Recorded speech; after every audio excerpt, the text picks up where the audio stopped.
Assalamualaikum warahmatullahi wabarakatuh.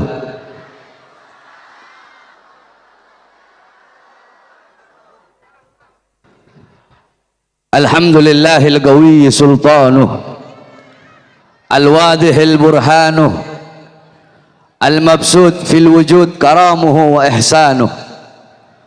Allahumma salli wa sallim wa barik wa karrim wa azzim ala nuril anwar wa sirril asrar wa tiryakil aghyar wa miftahi babil yasar sayyidina wa maulana Muhammadinil mukhtar wa alihil athhar wa ashabihil akhyar adada ni'amillahi wa ifdalih, amma ba'd.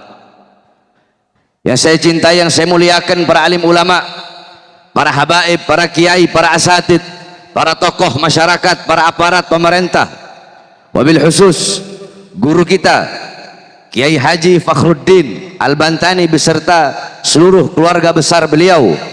Kita doakan mudah-mudahan Allah panjangkan umur beliau, Allah sehatkan jasmani dan ruhani beliau, Allah permudah urusan dunia akhirat beliau, Allah perkuat langkahan kaki beliau di dalam berdakwah di jalan Allah, mengajar dan membimbing kita semua menuju ridhonya Allah subhanahu wa ta'ala. Yang saya cintai, yang saya muliakan, segenap para habaib, Al-Habib Idrus Al-Habsyi, Al-Habib Lutfi Al-Haddad, Al-Habib Abdullah bin Syahab beserta seluruh para habaib yang lain, seluruh para kiai, para kesepuhan, wabil khusus seluruh hadirin hadirat, bapak-bapak khususnya, ibu-ibu sekalian yang dimuliakan oleh Allah subhanahu wa ta'ala. Ibu-ibu yang dimuliakan oleh Allah, sebelumnya saya mohon maaf tidak bisa lama, walaupun sedikit insyaallah bermanfaat. Saya baru sampai ibu-ibu, saya habis ceramah di Jawa Tengah semalam sekitar jam 2 pagi dari Jawa Tengah, langsung saya ke sini, nggak balik ke pesantren dulu.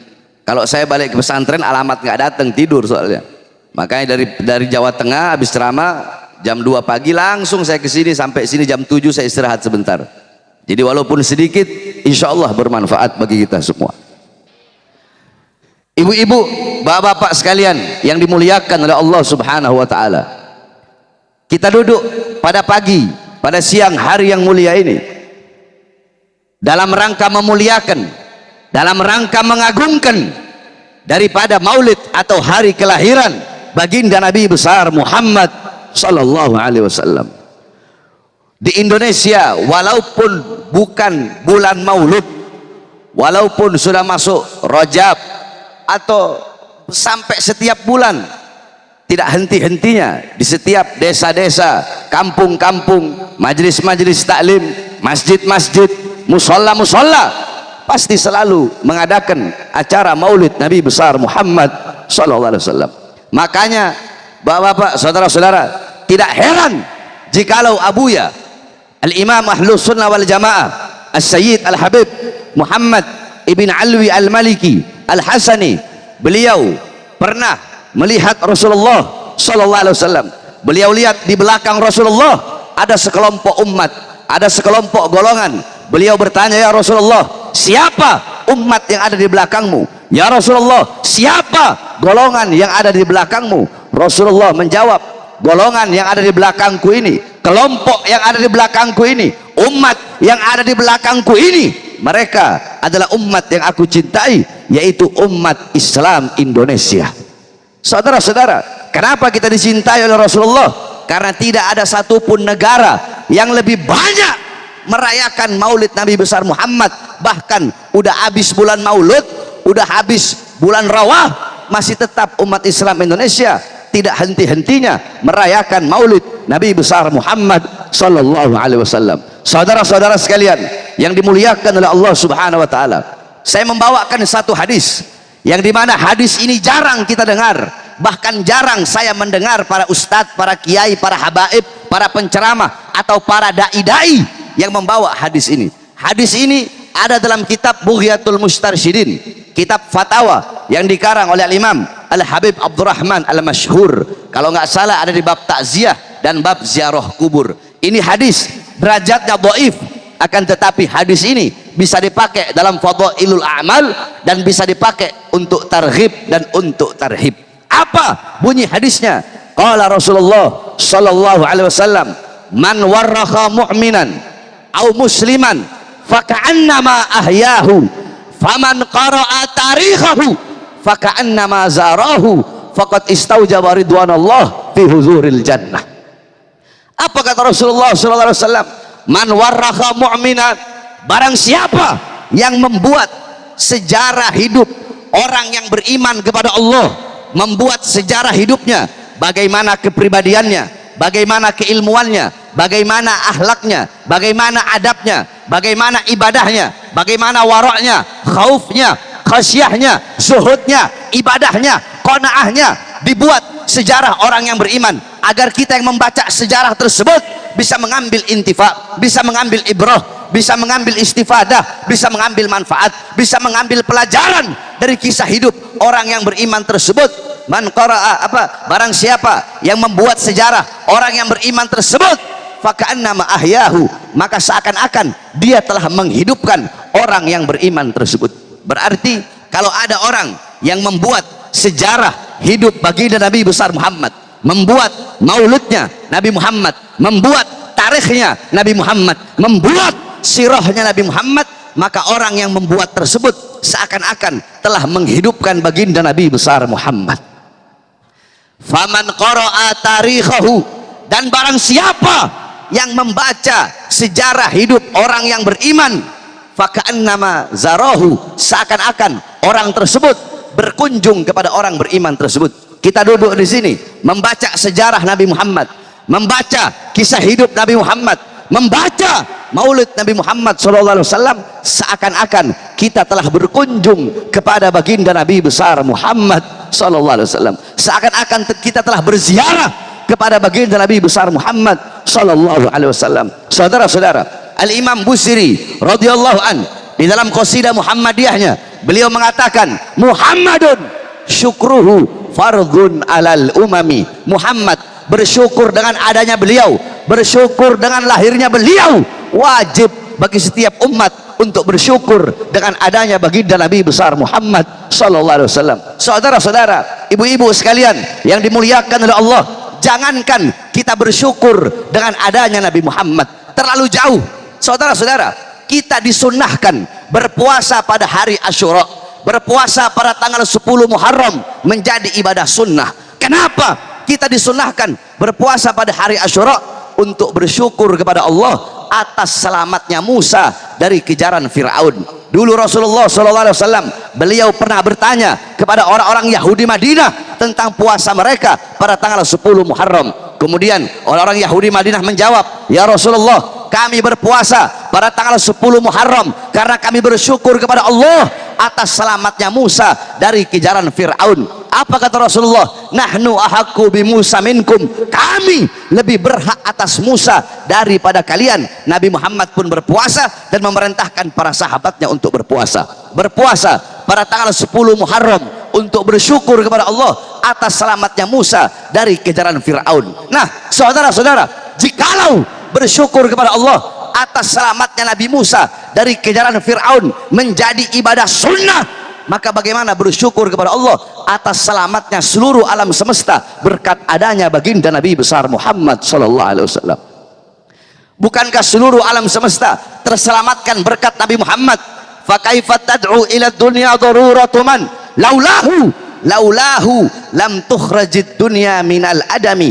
Kalau bukan karena Nabi Muhammad, dunia tidak akan pernah dikeluarkan dari ketiadaannya. Dunia tidak akan pernah ada kalau bukan karena baginda Nabi besar Muhammad sallallahu alaihi wasallam. Bahkan para nabi, para rasul, semuanya terselamatkan berkat Nabi Muhammad. Nabi Allah Adam alaihissalam 450 tahun Allah belum terima taubatnya. Ketika Nabi Allah Adam berada di kota Mekah, baru Allah terima taubatnya karena Nabi Adam membawa nama Nabi Muhammad dalam pertaubatannya. Nabi Adam terselamatkan berkat Nabi Muhammad sallallahu alaihi wasallam.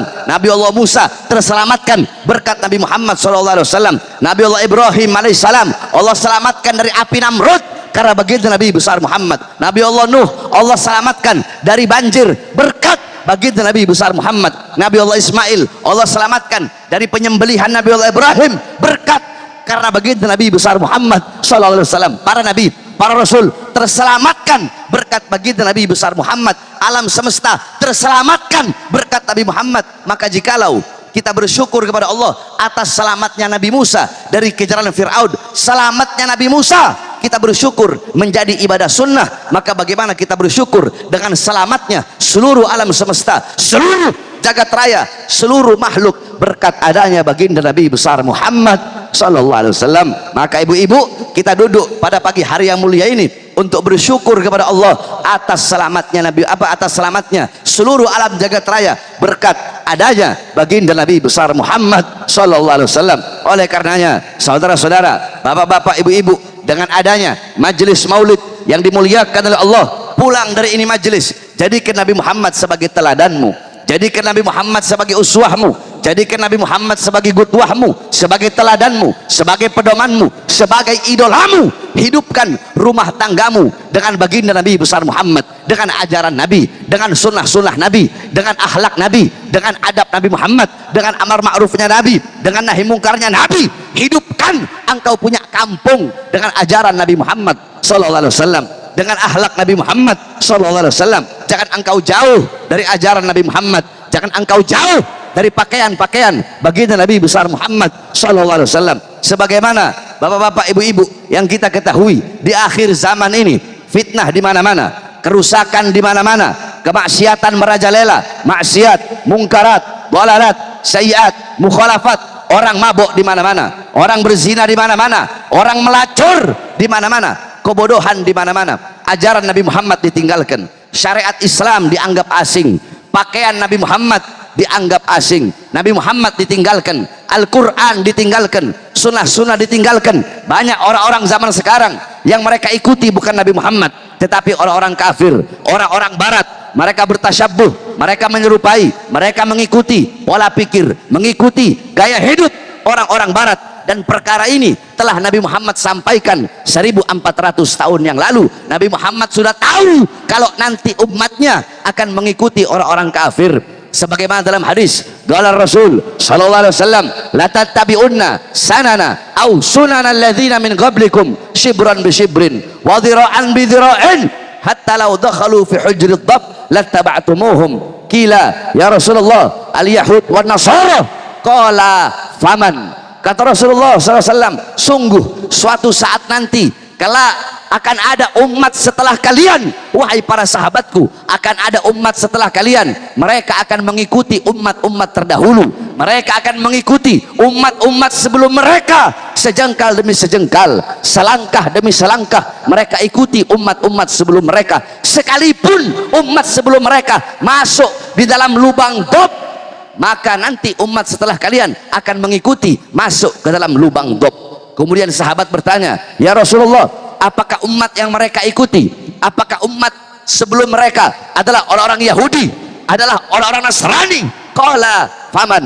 Nabi Muhammad menjawab, Nabi Muhammad berkata, siapa lagi kalau bukan orang Yahudi, siapa lagi kalau bukan orang-orang Nasrani? Dan ini dilakukan oleh anak-anak muda kita, dilakukan oleh anak-anak kita, saudara-saudara. Anak-anak kita zaman sekarang semakin hari semakin jauh dari Nabi Muhammad, jauh dari ajaran Nabi, jauh dari akhlak Nabi, jauh dari adab Nabi Muhammad, jauh dari Al-Quran. Anak-anak kita goyang-goyang di TikTok, handphone bikin rusak anak zaman sekarang. Saudara-saudara, zaman sekarang pagi, siang, sore, malam, anak-anak kecil mulai dari umur 4 tahun, 5 tahun, 6 tahun, 7 tahun, SD, SMP, SMA, orang tua-tuanya, nenek-neneknya, kakek-kakeknya, apalagi di kota-kota, bahkan udah masuk ke kampung-kampung, semuanya sibuk dengan handphone, saudara-saudara. Kasihan saya melihat anak-anak kecil zaman sekarang, masa-masa kecil mereka, masa-masa bahagia mereka diambil dan direbut oleh handphone. Jikalau dulu kita orang masih kecil, tahun-tahun 80-an, tahun 90-an, kita orang main kelereng, kita orang keluar masuk main di laut.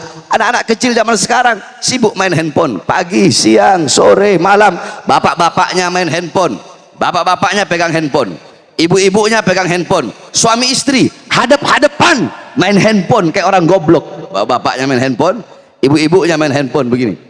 Ibu-ibu, handphone itu ada baiknya, handphone ada manfaatnya. Apa baiknya, apa manfaatnya? Bisa menjauhkan orang-orang, bisa mendekatkan orang-orang yang jauh.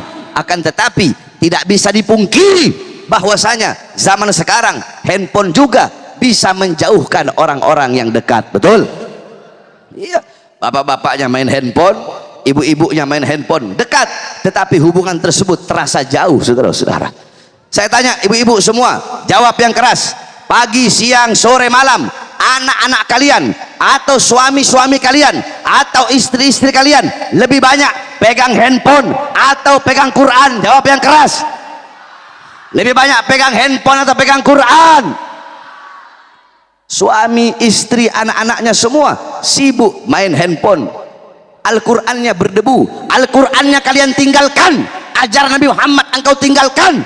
Pagi, siang, sore, malam engkau sibuk dengan engkau punya handphone. Bukan berarti engkau nggak boleh main handphone, silahkan engkau main handphone. Akan tetapi jangan sampai handphone menjadi sebab engkau jauh dari Allah. Jangan sampai handphone menjadi sebab engkau jauh dari Rasulullah. Apalagi sampai handphone memutuskan hubunganmu dengan Allah dan memutuskan hubunganmu dengan Rasulullah sallallahu alaihi wasallam. Pelacuran di mana-mana, mabuk di mana-mana, maksiat di mana-mana, istahallu zina wa istibahul khumur. Mereka bukan hanya berzina, bukan hanya melacur, tetapi istahallu zina, zina dianggap sebagai perkara yang halal. Ibu-ibu, kalau ibu-ibu dulu pernah mondok belajar sorof, istahalla yastahilu istihalan itu wazan istaf'ala yastafilu istif'alan. Wazan istaf'ala itu adalah sulasi mazid dengan tambahan 3 huruf, hamzah, wasol, sin, kemudian ta. Itu maknanya beda. Kalau wazan sulasi mazid dalam ilmu sorof memiliki 2 makna. Yang pertama bimakna tolab dengan makna permintaan. Yang kedua bimakna liwijnani ala sifah, yakni perasaan suatu hati kepada suatu sifat. Maksudnya apa? Menganggap. Istahalla dari kata halal. Dari kata halal, ketika dia menjadi istahalla berarti artinya menganggap halal. Jadi mereka bukan hanya berzina, akan tetapi mereka menganggap zina sebagai sesuatu yang halal, mempertontonkan zinahnya. Anak-anak kecil, anak-anak SD udah tahu pacaran, anak-anak SD udah tahu zina, anak-anak SD zina, anak SMA melahirkan di dalam kelasnya. Saudara-saudara, banyak berzina. Laki-laki, perempuan di pinggir jalan, ciuman, telanjang, ciuman, berzina. Mereka pertontonkan perbuatan dosa mereka. Saudara-saudara, zina dosa besar. Akan tetapi orang yang berzina secara sembunyi-sembunyi dan orang yang berzina secara terang-terangan dosanya lebih besar. Orang yang berzina secara terang-terangan, karena mereka yang berzina secara terang-terangan mereka istahallu zina, menganggap zina sebagai perbuatan yang halal. Yang paling banyak berzina. Kemudian istibahul khumur. Kalau tadi istahalla dari kata halal, sekarang istibahul khumur. Istibah dari kata mubah. Berarti kalau istibah menganggap mubah, mabuk, minuman keras dianggap perkara yang mubah. Pagi, siang, sore, malam, yang tua, yang muda, semuanya mabuk. Mereka megang minuman keras kayak megang aqua, dipertontonkan, bangga dengan mabuknya, bangga dengan minuman kerasnya. Ini loh saya mabuk, ini loh saya narkoba. Saudara-saudara sekalian yang dimuliakan oleh Allah Subhanahu wa taala, di mana-mana yang paling banyak mengikuti budaya-budaya barat, yang paling banyak mengikuti budaya-budaya kafir, yang paling banyak bermaksiat, berbuat dosa, mungkarat, melacur, narkoba, berzina di Indonesia, yang paling banyak merayakan Natal, yang paling banyak merayakan tahun baru, yang paling banyak malam mingguan, yang paling banyak mengikuti budaya-budaya orang barat, bukan orang Kristen, bukan orang Buddha, bukan orang Hindu, bukan orang Katolik, tetapi abnaul muslimin, putra putri Islam, anak-anak Islam kita yang paling banyak berbuat dosa, yang paling banyak melacur, yang paling banyak berzina di Indonesia, yang paling banyak narkoba dan mabok-mabokan, yang paling banyak tersesat adalah anak-anak muda kita. Kenapa? Karena kita, saya sebagai bapak di sini, bapak-bapak, dan kita, kalian sebagai ibu-ibu, kita semua lalai di dalam mendidik anak-anak kita dengan pendidikan baginda Nabi besar Muhammad sallallahu alaihi wasallam. Banyak orang tua zaman sekarang, mereka bapak-bapak, kalian para bapak, pagi, siang, sore, malam keluar dari rumah untuk mencari uang, untuk mencari nafkah. Untuk apa? Untuk memberi makan jasmani anak-anak kalian, kalian memberi makan jasmani anak-anak kalian, tetapi kalian lupa memberi makan jiwa, hati dan ruh anak-anak kalian. Jikalau kewajiban kalian sebagai seorang bapak cuma memberi makan anak, maka tidak ada beda dengan binatang. Kalian kasih makan anak, binatang juga memberi makan anaknya. Tetapi kewajiban kalian yang lebih wajib memberi makan jiwa, hati dan ruh anak-anak kalian. Apa makanan jiwa? Apa makanan hati? Apa makanan ruh? Makanan jiwa, makanan hati bagi putra putri kalian adalah ilmu. Hati 3 hari tidak kena ilmu, maka hati tersebut menjadi mati. Maka tanyakan kepada diri kalian sebagai orang tua, telah berapa lama kalian menjadi sebab hati anak-anak kalian mati? Kalian ibu-ibu zaman sekarang, kalian tahu di mana letak kasur kalian, kalian tahu di mana letak alat make up kalian, bedak kalian, kalian tahu di mana letak kamar mandi, di mana letak kompor, di mana letak dapur, kalian tahu. Tapi kalian tidak tahu di mana letak anak-anak perempuan kalian ketika malam. Saya tanya semua ibu-ibu yang ada di sini, jawab semua yang keras. Intan, emas, perhiasan, permata, uang kalian, apakah kalian taruh di luar rumah atau kalian kunci rapat-rapat dalam lemari? Jawab. Ditaruh di mana? Di lemari apa di luar rumah? Di lemari. Kenapa? Takut hilang. Kenapa? Takut kalau dilihat orang diambil, dicolong, dicuri, dirampok. Uang, intan, emas, permata, berlian kalian, kalian kunci rapat-rapat di dalam lemari kalian agar tidak dilihat orang. Tapi kenapa anak-anak perempuan kalian, kalian umbar seperti binatang? Apakah intan, emas, permata, uang, perhiasan lebih berharga daripada anak-anak perempuan kalian? Kalian biarkan anak-anak perempuan kalian telanjang. Padahal Sayyidatuna Fatimah Zahra, Sayyidatun Niswah, Sayyidatun Nisa fi dunia wal akhirah, Sayyidatuna Fatimah radhiyallahu anha, ibu-ibu Sayyidah Fatimah setiap malam lilin, lampu, api, lentera di rumah beliau matikan setiap malam. Ditanya, kenapa engkau matikan, engkau gelapkan rumahmu setiap malam? Apakah engkau tidak punya lentera? Apakah engkau tidak punya lampu? Apa jawab beliau? Aku punya lentera, aku punya lampu, akan tetapi setiap malam aku matikan lentera di rumahku sehingga rumahku gelap, agar orang-orang yang lewat depan rumahku tidak bisa melihat walaupun bayangan daripada anak-anak perempuanku. Tetapi ibu-ibu zaman sekarang, kalian umbar anak-anak perempuan kalian seperti binatang. Oleh karenanya, bapak-bapak, ibu-ibu sekalian, di sini sengaja saya membahas ini karena di sini banyak ibu-ibu. Kalian seorang ibu adalah madrasatul ula, muallimah, muaddibah, mudarrisah lil abna. Kalian para ibu, kalian itu adalah madrasah pertama, kalian guru pertama, ustadz pertama, kiai pertama, pondok pesantren pertama, pengajar pertama bagi putra putri adalah kalian sebagai seorang ibu. Baik buruknya anak bukan tergantung dari bapak, tetapi tergantung dari kalian sebagai seorang ibu. Karena waktu anak dengan bapak lebih banyak waktu anak dengan kalian sebagai seorang ibu. Makanya Allah mengumpamakan perempuan, kata Allah dalam Al-Quran, nisa'ukum harsul lakum, wanita kalian adalah ladang bagi kalian. Kami para lelaki, kami yang bercocok tanam. Jikalau lelaki bercocok tanam di ladang yang bagus, di ladang yang subur, di ladang yang baik, hasilnya bakal baik, tanamannya bakal baik. Tetapi kalau laki-laki bercocok tanam di ladang yang rusak, di ladang yang kering, di ladang yang kerontang, maka hasilnya pun bakal rusak. Oleh karenanya sudah sendaknya bagi ibu-ibu semua untuk bisa mendidik putra-putrinya dengan pendidikan yang kita maulidkan sekarang, yaitu pendidikan baginda Nabi besar Muhammad sallallahu alaihi wasallam. Banyak orang tua, bapak-bapak, ibu-ibu, apalagi di kota-kota, mereka lebih memilih memasukkan anaknya ke sekolah umum daripada ke sekolah-sekolah Islam, daripada madrasah-madrasah, daripada pondok-pondok pesantren. Mereka bilang, Habib, kalau anak saya masuk pesantren nanti nggak dapat ijazah, nanti nggak bisa dapat kerja, nanti nggak punya pangkat, nanti miskin, nanti susah, nanti nggak dapat jabatan, nanti nggak dapat tahta, nanti nggak dapat kekuasaan. Jadi lebih baik anak saya masuk ke sekolah-sekolah umum. Saudara-saudara, jangan pernah kalian membandingkan pondok pesantren dengan sekolah-sekolah umum. Pondok pesantren itu adalah yang dimana tempat yang paling baik untuk mendidik putra-putrinya. Ibu-ibu semua, saya tanya, jawab yang keras. Yang paling banyak jadi koruptor, mereka dulu mondok pesantren atau sekolah? Jawab yang keras. Yang paling banyak jadi koruptor, mereka dulu mondok apa sekolah? Mondok apa sekolah? Yang paling banyak mabuk-mabukan dulu mereka mondok apa sekolah? Mondok apa sekolah? Yang paling banyak jadi pelacur, mereka dulu mondok apa sekolah? Yang paling banyak jadi maling, mereka dulu mondok apa sekolah? Yang paling banyak bermaksiat, berbuat dosa, mereka dulu mondok apa sekolah? Berarti mana lebih bagus? Pondok apa sekolah? Pondok apa sekolah? Mana yang lebih bejat? Pondok apa sekolah? Mana lebih buruk? Pondok apa sekolah? Maka jangan pernah membanding-bandingkan pondok pesantren dengan sekolah.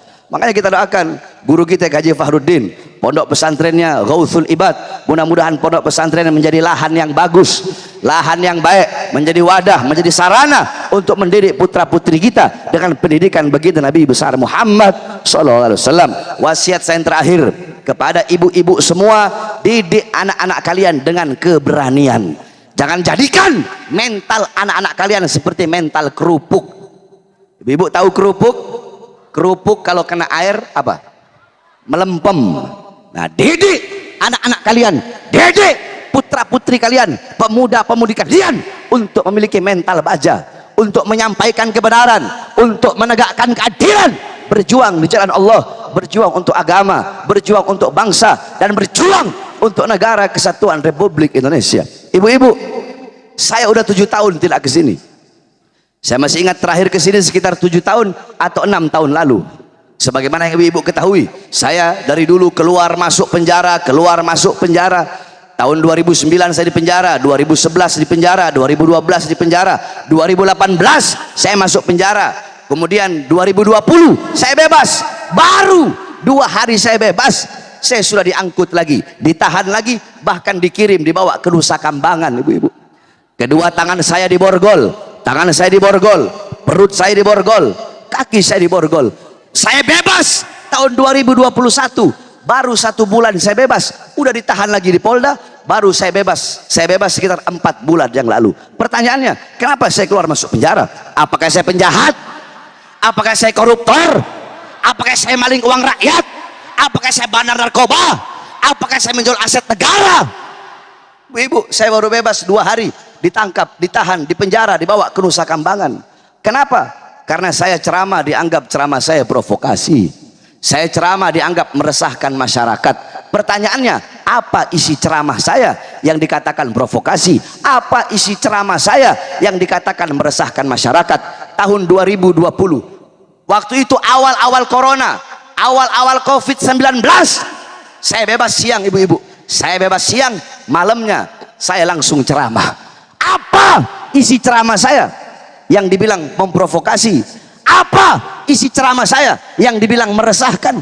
Isi ceramah saya ceramah ketika itu saya mengatakan, wahai presiden, wahai para pejabat, wahai para aparat, kenapa rakyat masyarakat kalian kurung dalam rumah tetapi tidak kalian beri makan, tidak kalian beri minum, tidak kalian berikan kebutuhan-kebutuhan mereka? Kalian mau menghidupkan rakyat, mensejahterakan rakyat, atau mau bikin mati rakyat? Wahai pejabat, wahai aparat, wahai para pemerintah, mal-mal milik asing, perusahaan-perusahaan milik asing tetap buka di masa corona, tapi kenapa warung-warung kecil milik pribumi, toko-toko kecil kalian paksa untuk tutup? Wahai pejabat, wahai aparat, wahai pemerintah, berapa banyak pengangguran-pengangguran di Indonesia dengan adanya corona? Pengangguran semakin bertambah, pemuda-pemudi nggak punya kerja, akan tetapi tenaga kerja terus kalian kirim dari Cina ke Indonesia. Saya tanya, itu isi ceramah saya yang menyebabkan saya ditahan lagi, yang katanya ceramah saya memprovokasi. Saya tanya, dalam ceramah saya itu yang saya bela siapa? Rakyat atau bukan? Siapa yang saya bela? Siapa yang saya bela? Yang saya bela rakyat yang susah, rakyat yang kelaparan, rakyat yang menderita, rakyat yang ditipu, rakyat yang dibohongi. Saudara-saudara, demi bangsa, demi rakyat, jangankan hanya di penjara, nyawa saya, jiwa saya, darah saya murah harganya untuk tumpah demi bangsa dan rakyat Indonesia. Oleh karenanya, ibu-ibu sekalian yang dimuliakan oleh Allah, didik putra-putri kalian untuk selalu menyampaikan kebenaran dan selalu menegakkan keadilan. Oleh karenanya, hadirin sekalian yang dimuliakan oleh Allah Subhanahu wa taala, kebenaran tidak akan pernah kalah.